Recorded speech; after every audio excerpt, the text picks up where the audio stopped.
Porque éramos punkis.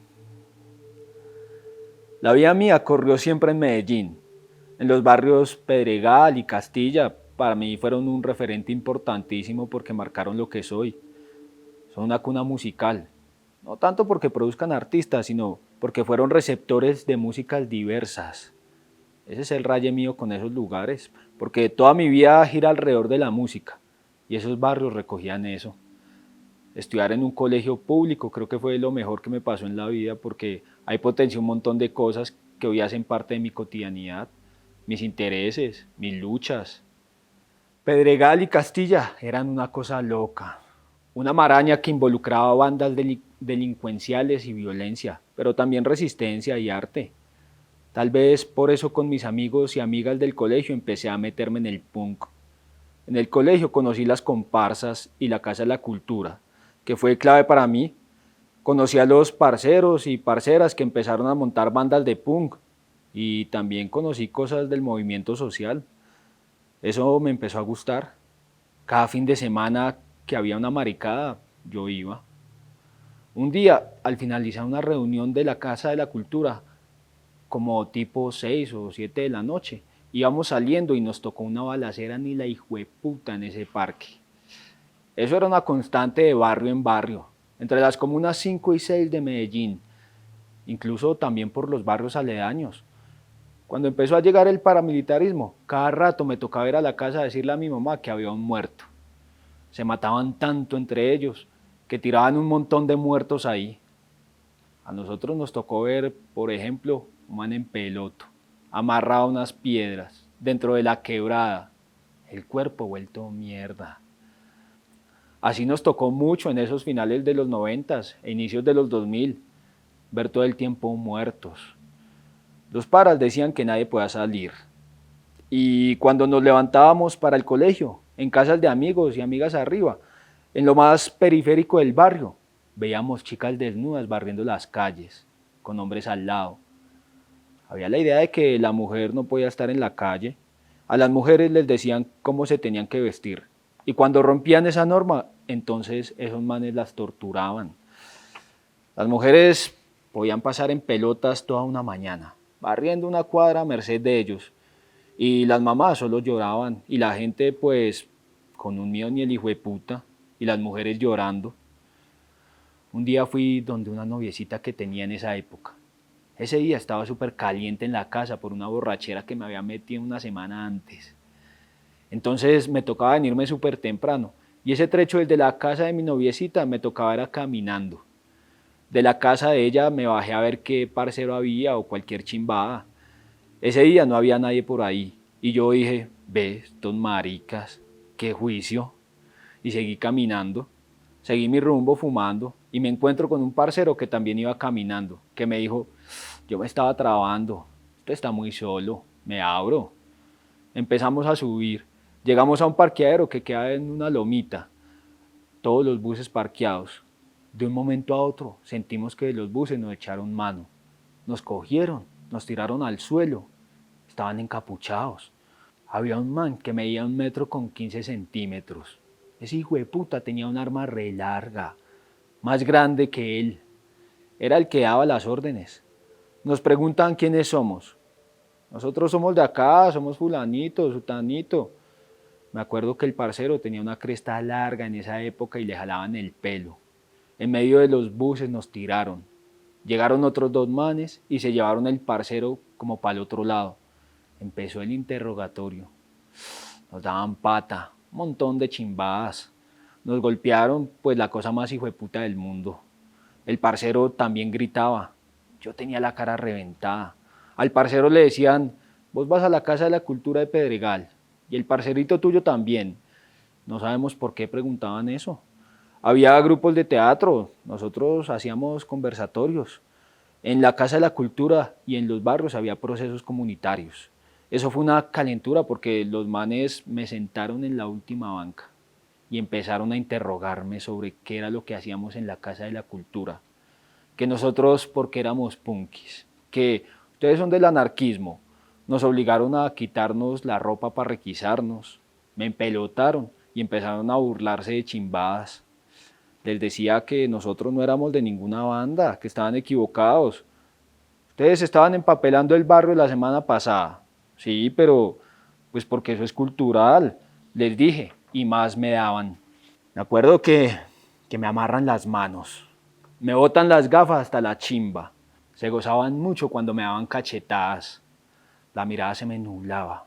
Los manes me abrían los ojos, me decían, pero mírame. Y yo, marica, me duele. Casi me sacan un ojo ese hijo de puta día. Al parcero le estaban haciendo lo mismo. A él le decían que eso estaba prohibido y le cortaron el pelo como con un machete. Lo que querían era información y no encontraron nada. No sé por qué decidieron soltarnos, pero hubo una pregunta clave. ¿Ustedes en qué colegio estudian? No, nosotros ya nos graduamos. ¿Y qué van a hacer? No, pues hay que estudiar. ¿Y para dónde van a estudiar?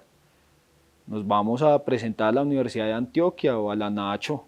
Ah, en las universidades de la guerrilla. Nos dijeron un poco de chimbadas, un desprecio por la ropa. Nos gritaban que dejáramos esa música, que eso iba en contra de la sociedad y de la iglesia, que primero Dios. Nos hicieron vestir con lo poco que nos quedaba mientras nos seguían pegando. Cuando me bajé de ese bus me di cuenta que al parcero le habían motilado el pelito. Lloramos un montón. Nos dijeron, se abren, pero nunca van a mirar para atrás.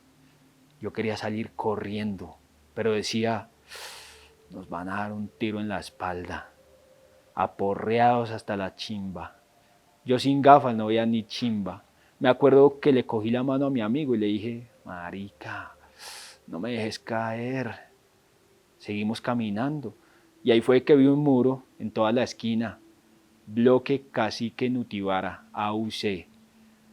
Vi esa pinta y dije, marica, estos son los piros, estos son los manes que fueron los que nos hicieron la vuelta. Tengo la imagen del man chiquito, de la tortura, pero la imagen que toda la vida recuerdo es esa, la de la pinta. Era una pinta que no habíamos visto antes. Fue la pinta que me cambió la vida y me hizo tomar decisiones. Subimos a la casa y eso fue un escándalo. Me acuerdo que la mamá de mi amigo que nos recibió lloró como un hijo de puta. Obvio, yo entré en llanto y no sabía qué le iba a decir a mi mamá, al parcero, menos. No sabía qué le iba a decir a la noviecita que tenía, qué iba a pasar conmigo. Yo decía, marica, ¿cómo cuento esto? Si le digo a mi mamá, no me va a volver a dejar salir. Yo la cagué hace 8 días por andar borracho. Nadie me va a creer. Yo le digo esto a mi mamá y ella se destroza. Mi mamá es el ser más sensible del mundo. Nunca conté la historia, ni a la noviecita que tenía le conté. Pasaron todos esos años y nunca le conté a nadie. Solamente a una compañera que tuve y a la mamá del amigo que nos recibió. De resto, a nadie. Y en últimas, lo doloroso fue sufrir eso, esa decisión. Lo que pensé fue, listo, estos pirados son esto. Entonces hay que estar en contra. Me tengo que vincular a organizaciones para enfrentar el paramilitarismo. Y me vinculé como en el 2004, pero eso no se puede decir en público. Fue una opción, todavía considero que es una opción.